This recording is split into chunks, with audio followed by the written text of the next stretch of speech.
Okay.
Hello, everybody.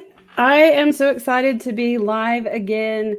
Gosh, it's been a while. I can't remember the last time I was live, but I have missed it. And if you're new to me, I'm Jodi Carlton.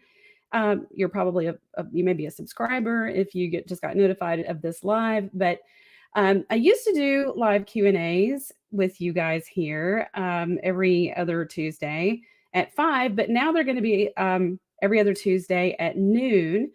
And I'm starting this back because I've missed talking to you guys and having these conversations. And one of the reasons why I paused is because I started the podcast. And if you haven't heard the podcast, we have it here in one of the playlists on YouTube, but you can also listen to it. It's called the Your Neurodiverse Relationship Podcast. And you can listen to it on pretty much any of the major platforms. And it's been just a huge success. We have pushing, I think, close to 10,000 total downloads now between the platforms and here on YouTube, and just had so many people respond to that. And it's just been great. And if you're interested in being a guest on the podcast, be sure and let me know. You can just email us at gethelp@jodicarlton.com. But today I'm here to talk to you, and what this Q&A, this live Q&A is going to be is my opportunity to talk to you about new stuff that I haven't had a chance to put in a video for you here on the YouTube channel yet, but also do a live Q&A with you. So if you have questions, go ahead and start dropping them in the comments. I already have several questions queued up. People, once they found out that I was going to be doing this, I already had people asking me questions. So I already have some questions that I'm going to answer today. But if you have them for me, go ahead and ask. Anything goes, you guys. This is about mixed neurotype relationships. Now, what does that mean? That's a new term that I've started using. And you may have heard neurodiversity, neurodiverse relationship. You may have heard autism, Asperger's. There's a lot of words floating around. And actually, one of the questions today is about PDD, NOS. And I'm looking over here because that's where my other monitor is. There's so many labels. It can be really confusing. And so I have started using the best descriptor that made sense to me is mixed neurotype, because what that means is our brains are all different, and the way we process information, the way we communicate, the way we process information that's coming into us, whether that's language or from our senses, our sensory processing, even the relational information, the way our brains process social relational information, it's all really different. Most of you are familiar with personality differences and all the personality profiles, the 16 personalities, Myers-Briggs, the Enneagrams, love languages, all those different personalities. Our brains also have different ways of communicating language and the way we interact and receive that information. So we have mixed neurotypes. And so That's what that term means. So today, that's what this Q&A is about, is your relationships and the insights that I have. Now, if you don't know me, I have about a background of about 20 years as a therapist, but about 3 or 4 years ago, oh, and I just saw the banner about we're starting soon. Let me turn that thing off. There we go. About 20 years I worked as a therapist, and I ended up specializing in autism because I have a kid. She's not a kid anymore. She's almost 20. She was diagnosed with autism, or PDD-NOS, which is an older autistic diagnosis, when she was 5. And then eventually, the therapists just don't have training in autism, so everybody sent their referrals to me. And long story short, I ended up working with a lot of teenagers and adults on the spectrum. And then eventually I saw a huge need for couples who are in these mixed neurotype relationships. And I've lived that myself as well. I've been in a marriage that was mixed neurotype. It did ultimately end, which is something that happens to so many of you. And yeah, I wanted to figure out what went wrong, and I wanted to understand it. And I don't believe that the neurodiversity is the main reason that my marriage ended. And I talk about that a lot in my other videos, but there's a lot of layers to what makes a relationship work. And if you don't understand the differences in how your brains work, that's a huge thing that's a huge barrier in your relationship. I don't see any comments coming up. You guys talk to me, and I'll keep talking. I will keep talking. If you're familiar with me, I'll keep talking. So comment. I want to hear what you have to say. I want to know what your questions are. Don't be shy. And I know that there are some of you here watching. So, I hear here's one from Amy. And I'll go ahead and answer your questions first, by the way.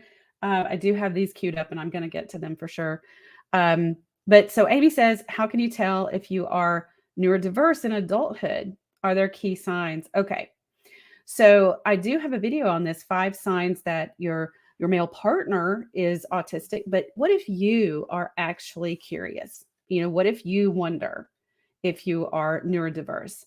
So you want to look at how, a lot of the folks that come to me and are wondering if they're neurodivergent or neurodiverse, they will have had a pretty long history of struggling to interact with others. And so a lot of times those conversations, they struggle to convey information in a way that other people seem to understand it, but also the way other people communicate, sometimes there's a struggle that it seems like you're speaking a different language, even though you're actually speaking the same language.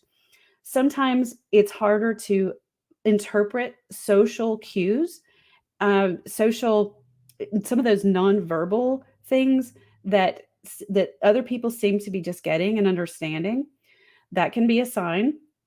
Other things are the way your brain processes sensory information. So that's all the information that comes in through your senses, like what you see and hear and taste and touch. So if you tend to have really high thresholds or really low thresholds, so if you really seem to be bothered by the light or sound, like if it doesn't take much for you to be overwhelmed by light or by loud noises, or even by light touch or touch at all, or if certain tastes or textures make you gag or you just can't handle certain textures, then those are called sensory thresholds. That's a sensory difference in the way the brain processes information. On the other extreme, you may have really low thresholds, or those are low thresholds, actually.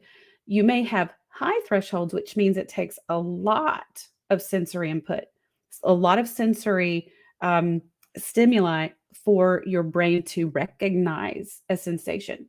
So, for example, my daughter and a lot of the other people I work with don't realize they're hungry. Their body doesn't tell them that they're hungry. And so they don't even notice that they're hungry. They'll forget to eat. You may not notice that you're hot or that you're cold. Internally, your body's not giving you that signal, or it may take a lot. You may not be able to notice smells odors. I have a really good friend who's autistic, and he works in a grocery store. And one day they had the meat cooler broke, and he couldn't really smell the rotten smell. And so they said, "Hey, will you go in and clean this out?" And he's like, "Sure, I can't smell it." Where everybody else was just like, "Ugh." So those are sensory differences. Also, the need for structure and routine. A lot of times that's driven by the sensory differences because your brain really needs that order because of all the different sensory thresholds. So the need for things to be the same and have those routines. Those are all some of the more common and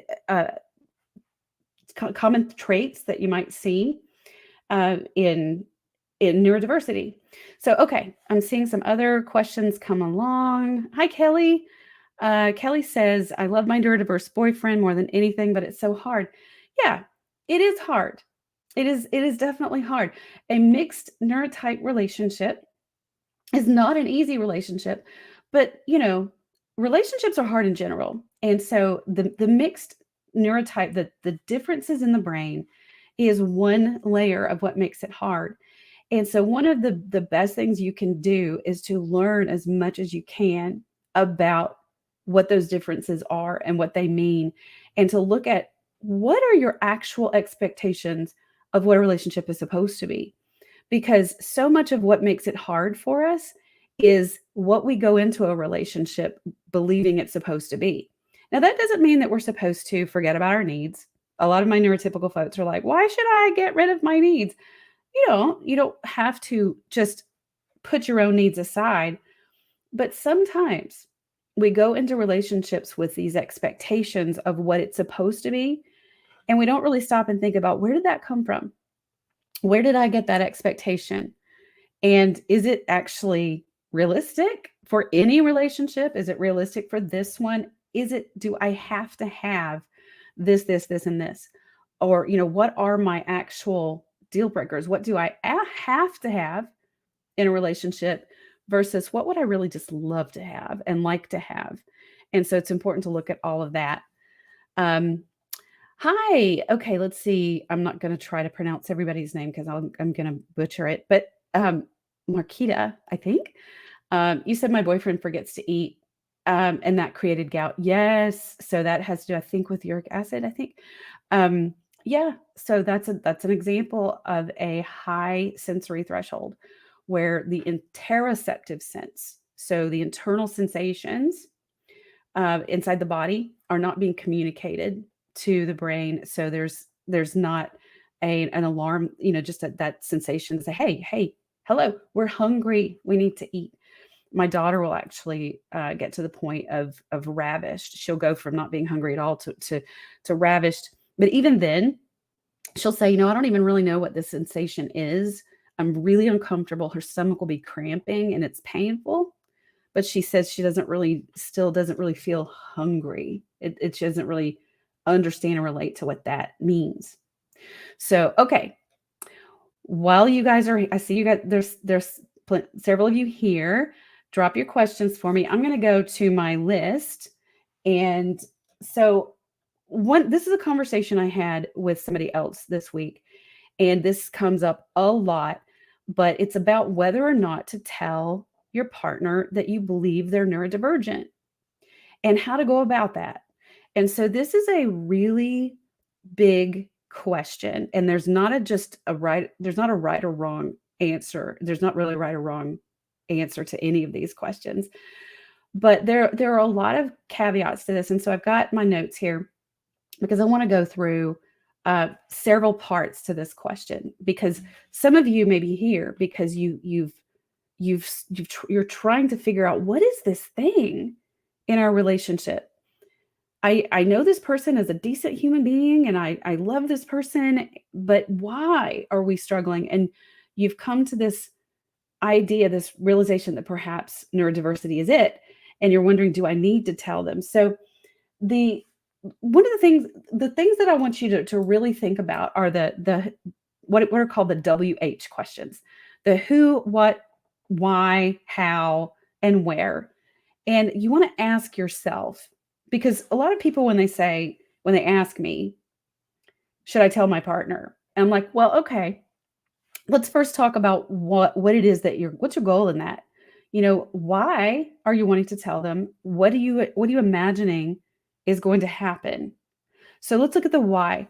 What is your motivation for telling your partner? And what are you anticipating that your partner is, what are you anticipating getting from that? So I use this analogy of a backpack, you guys, in my communication program.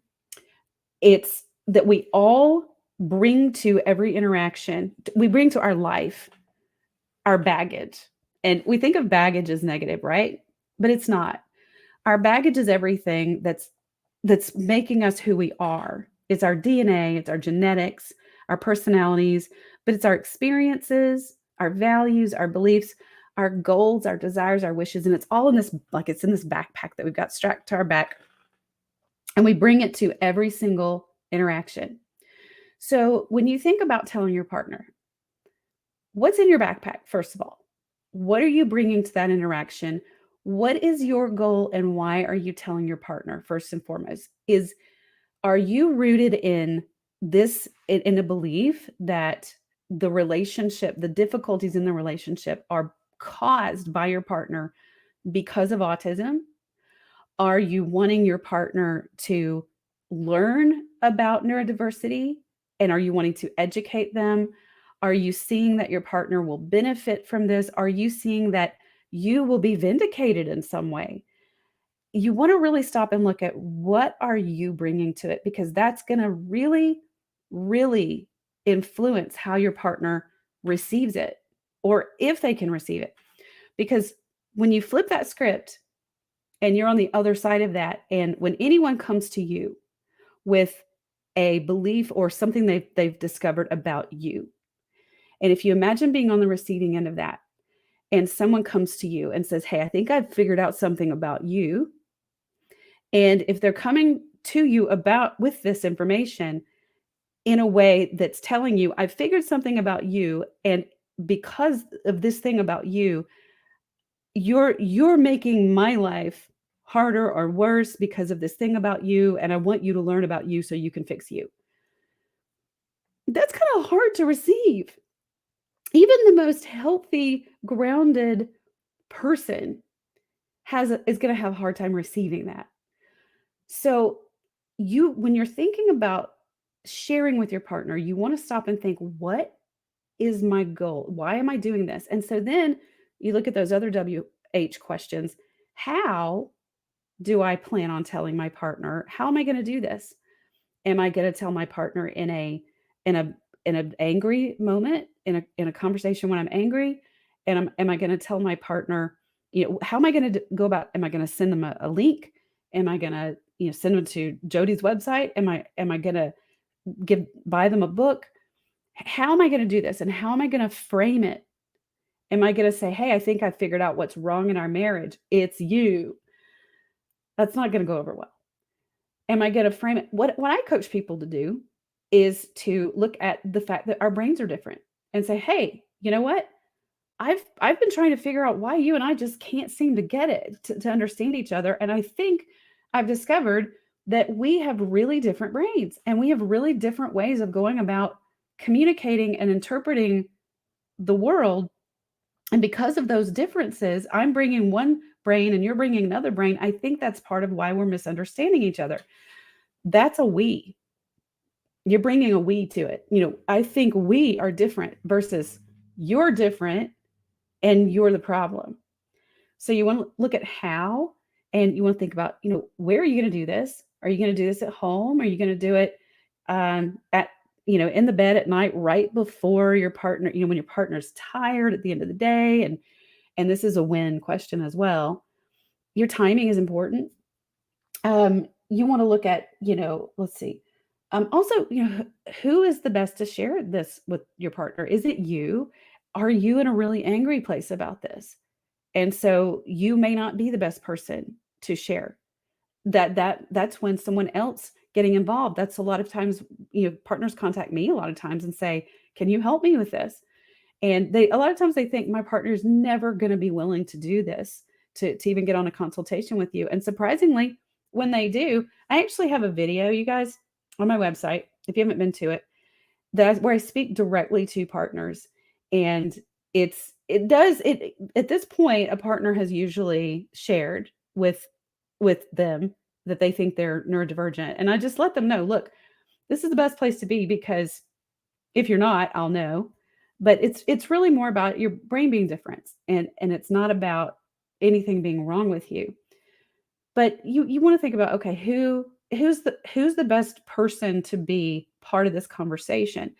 And you definitely don't want to do this where it's a sometimes people have the desire to get reinforcements.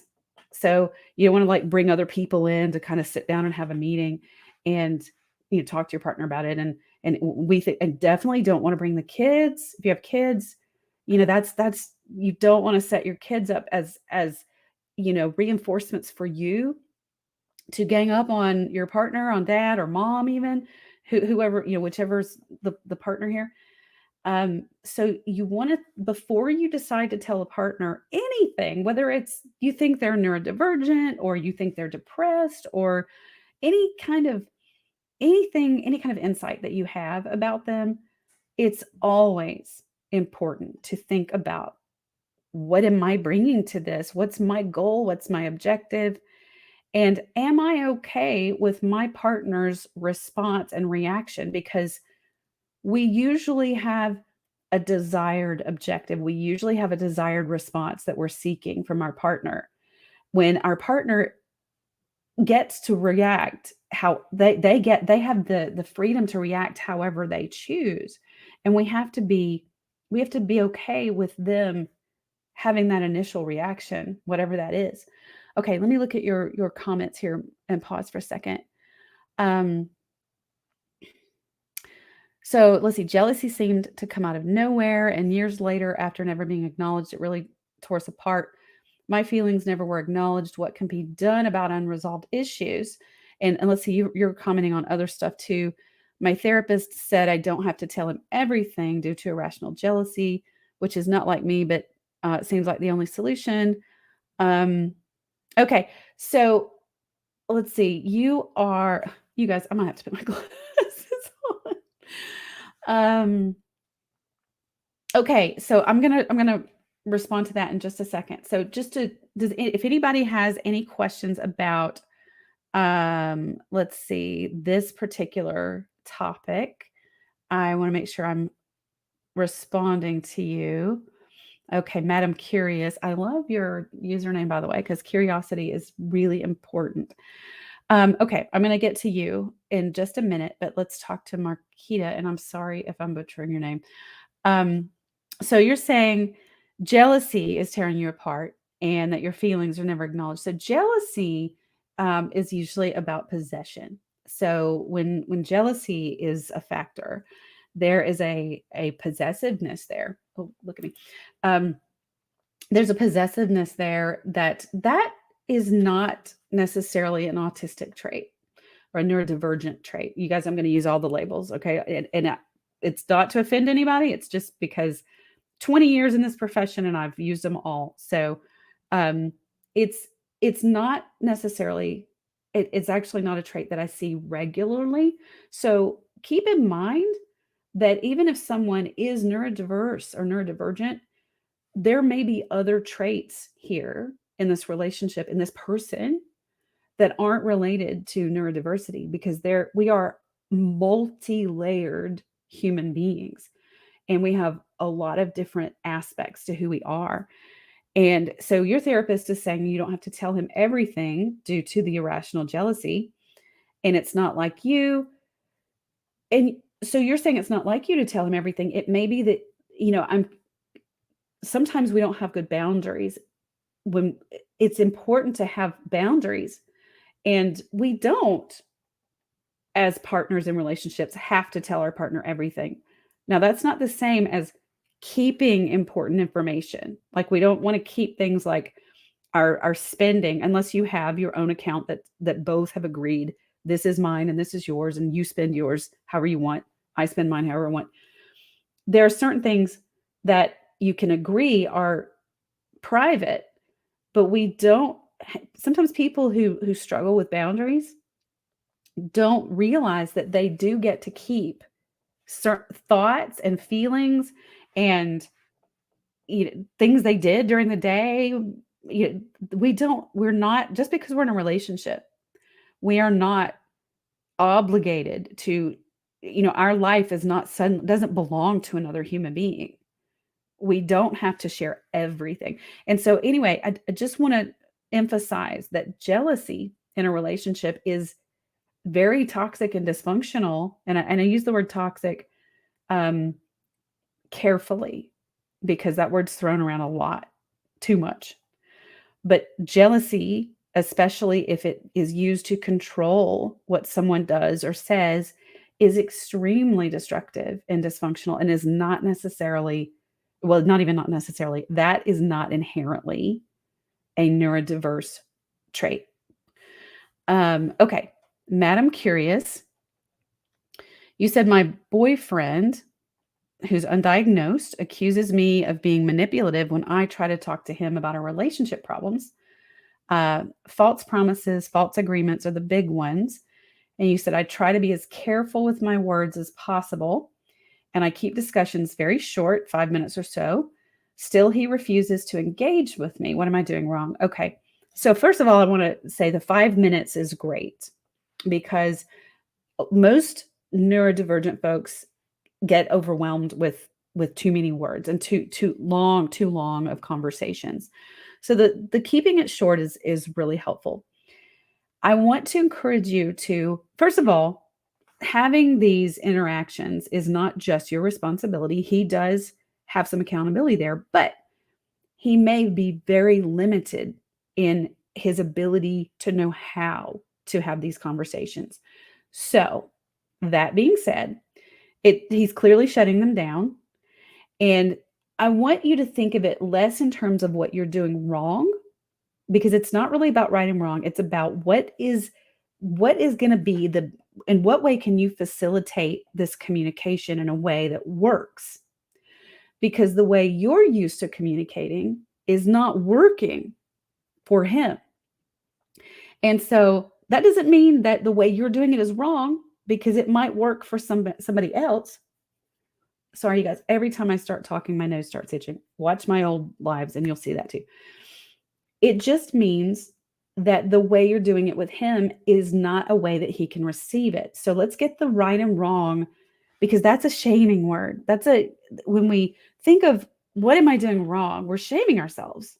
And he's accusing you of being manipulative, which means he's feeling in some way criticized. So when he says you're being manipulative, he's feeling controlled and he's feeling criticized. So something in the way that you're approaching him is triggering that. So what I want you to do is to go back and look at this. What am I bringing to it? What am I bringing to this? When you approach him, what is your goal? What is your objective? You said false promises, false agreements are the big ones. So chances are part of what you're bringing to him are things that you are upset about, things that he has done that are problematic for you. So that is automatically going to be, he's going to be receiving that as a criticism, as a judgment, because it is really. So you also want to back up even more and look at what is he promising? What is he agreeing to? And look at it from a perspective of, why is this happening? I would encourage you to focus less on the fact that he's not following through, but why? Madam Curious is your username. I'm always encouraging my clients to be curious. Look at, so the false promise, the false agreement, that's a weed growing in your garden. Okay. Look at the root. What's causing that weed to grow? When people don't follow through, there's a reason why.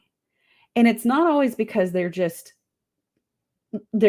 not an intentional negligence. Oftentimes, sometimes it is. I don't know your boyfriend. Maybe he's just telling you things to get you to get you off his back, which is can be the reason. Or maybe he genuinely intends to follow through, but he doesn't have the tools to do it. I've worked with many neurodivergents who genuinely see the problem. They see that they want to follow through with something, and they agree that they need to. But because of executive dysfunction, which is the way the brain, the frontal lobes up here, the way the brain organizes itself, plans, it actually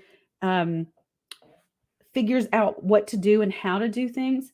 Sometimes there's a limitation there. And if it's relational stuff, knowing what to say and when to say it and how to say it, sometimes there's a limitation that prevents someone from following through. So I would back up and look at, okay, what is actually he agreeing to? And approach it more from a, hey, let's be curious about this, instead of a, you keep failing me. You keep, whatever you're, look at how you're approaching, what you're saying, and look at it more from a, let's be a detective together on this. Let's figure this out together. That's a great question. All right, let's see, where are we on time? Oh, it's already half an hour. Okay, I'm going to go back to my list here. And so somebody had asked me, this was in reference to what actually contributes to neurodiversity. And somebody, this comes up a good bit about trauma in childhood. And somebody actually asked me to birth trauma, or asked me about birth trauma. And so here's the thing. Here's just what the research tells us so far. First of all, we know that neurodiversity is very much related to genetics. And we know, we see it in families. I see it all the time. When someone comes to me and we start an evaluation process, I always ask about family, your mom, dad. It doesn't necessarily mean, you don't have to know if mom and dad has been diagnosed, because most of the time mom and dad have not been diagnosed. But did mom and dad have similar traits, similar difficulties, similar characteristics? Brothers, sisters, aunts, uncles, other children, siblings. We see that there is a genetic factor here. But what we know is that genetics load the gun and environment can pull the trigger. So what that means is that genetically, there can be the traits of the neurodiverse traits can be there in a genetic line. But then something environmental, and when I mean environmental, is anything that influences the body, anything that influences what's happening inside the body. And that can be any kind of anything. It can be a virus, an illness. It can be a trauma, because trauma, a psychological trauma, a physical trauma actually causes changes inside the brain and inside the body chemistry. All of that happens inside the body.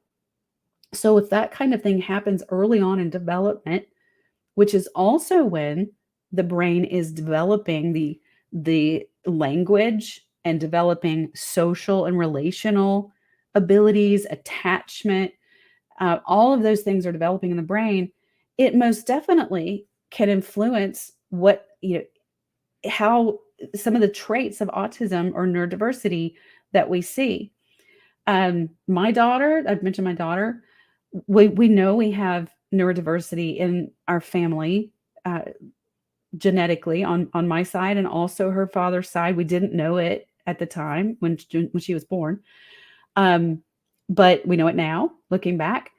But then I got a virus when I was pregnant with her, and it's a well-known virus to cause some birth defects. And unfortunately, she doesn't have some of the more significant birth defects, but it's also known now to have a higher correlation with an eventual diagnosis of autism. She got this virus from me while in utero. And so she was still I was still pregnant with her. And so it was what we would consider an environmental insult to her brain and her developing brain. So yes, trauma, early birth trauma, that kind of thing can affect an event, the traits and characteristics that we might see. You are so welcome, Madam Curious. I hope that you can join me in future lives. Oh, and I do want to say that I'm going to be doing these lives every other week through the Christmas holiday. I'm going to be doing them indefinitely, but I'm going to be starting my YouTube membership program. So they're free to you right now. But what I really want to do is also give you some options for joining me on these lives. And so I'm going to be doing this membership program. It's going to be so low cost, you guys, like $5 for the lowest tier, and then $10 and $20. And so this is for those of you who want to really talk to me. And today we don't have a whole lot of people here. I wasn't expecting a lot. You know, it's new. I just announced it. Not many people know about it. But I want it to be a really kind of a small conversation among not a huge group of people. And that's one of the reasons why I'm putting it behind the paywall. But also at the highest tier of $20, I'm going to be starting some groups on Zoom. And so I'm going to have groups for neurotypical partners and groups for neurodivergent partners. And I'll probably be doing this maybe monthly, maybe every other month. And if you remember, it's going to be easy peasy, not very complicated. You will automatically be able to join those groups with me on Zoom. So some coaching groups. And I just have missed the group. I want to be able to provide that to you at as low cost as possible. Not all of you can afford the coaching or an evaluation. And I just want to make that as accessible to you as I can. And that I've got a limited amount of time in the day, and I'm trying to figure out a way to do this so I can reach you and also have enough hours in my day to get the podcast out that's coming in 2023, season 3, and also do all of the evaluations and coaching too. So anyway, be sure and join me for free the rest of this year. But then after the first of the year, we'll get the membership program off and going. All right. If anybody else has questions here, be sure and drop them in the comments. And let's see, another question I had on my YouTube channel here was about, Marquita, thank you. You are so welcome. Oh, and if you want to ask me a question before the next live in 2 weeks, just send us an email to, here, I'll put it in the get help. Oh, I can't type, you guys, at jodicarlton.com. This is an email where you can send it, and I'll put it on my list for in 2 weeks. So if you can't happen to be on the live, you can watch the replay. So somebody else on my YouTube channel here asked in a comment about, this was a question someone had asked about neurodivergent folks being loyal. Are they loyal? And then he said, does this apply to PDD-NOS? So first of all, the question of loyalty is yes, neurodivergent partners are very loyal to a fault, usually. A lot of my neurodivergent folks will stay in relationships and friendships and even jobs much longer than needed because they won't leave an unhealthy situation. A lot of times they won't leave a job that's not good for them unless they're let go or fired. Oftentimes won't leave a relationship that's dysfunctional and not good for them. Their boundaries aren't great.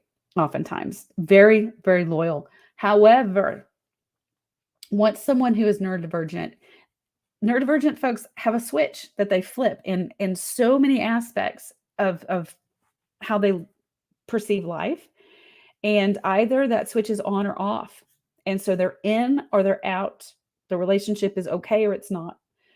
And so what you are someone that's in my life or you're someone that's out of my life. And so a neurodivergent individual is usually very loyal until that switch has been flipped. And once it's been flipped, it's usually off. And it can be flipped. And a lot of my neurotypical folks are really shocked and blindsided by how this switch can happen. And it can happen so completely. Whereas neurotypicals have these grades of nuance, grades of increments, I guess is the better word, of processing the end of a relationship, or the of grieving a relationship even, or realizing that it's over. And so even when a relationship's over, a neurotypical partner is still going to be struggling, kind of half in, half out, and processing it. Whereas a neurodivergent individual, once they decide it's over, that switch usually flips and the loyalty is no longer there. And that doesn't mean that a neurodivergent person can't still be interested in, can't still care for an individual, and want to make sure that they're okay in a divorce situation, for example. So they may still be, want to make sure that they're not necessarily going to become a toxic person if they haven't been a toxic person.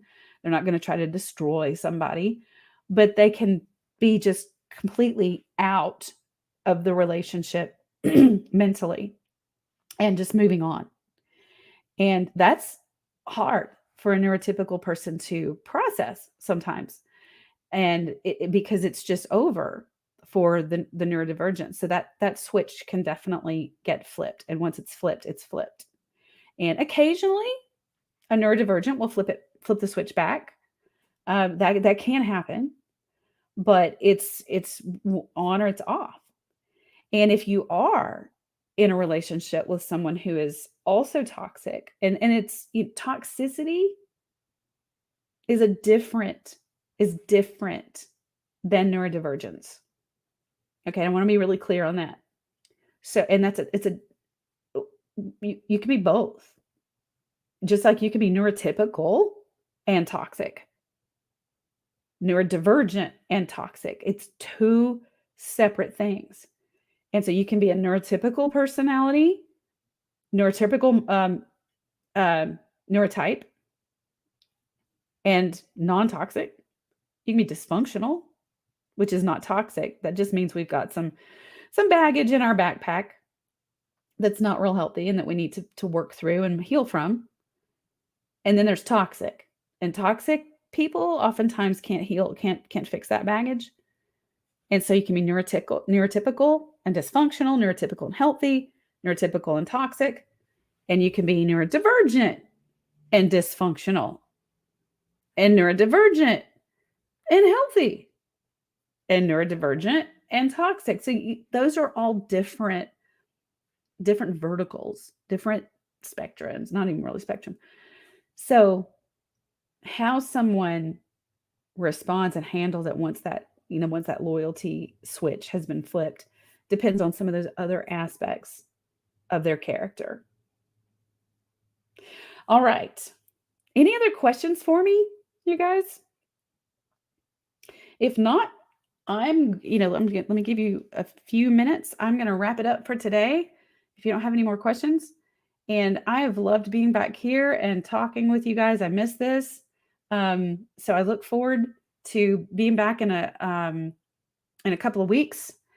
And if any of you have any other questions, again, just submit them to the email. Check out the podcast. And if you do, somebody recently on my YouTube channel said they wanted to meet with me. You can book a private consultation with me. Lots more information on my website at jodicarlton.com. So thanks for being here. And Marquita, I am physically in Atlanta, yes, but I do all of my work is virtual. But I am located in Georgia, in Atlanta, yes. But all of my clients, all the work that I do is virtual because I work with people around the world. And so several years ago, I closed my actual practice here, my brick and mortar office practice. I closed it down so that I could start basically working with everybody around the country and around the world. So, but yes, I'm a Southern girl. So thanks for asking. Any other questions before we go? Thanks for being here, you guys. Enjoyed it. All right. Well, I'll see you all in 2 weeks. And let's see, will we have had Thanksgiving by then?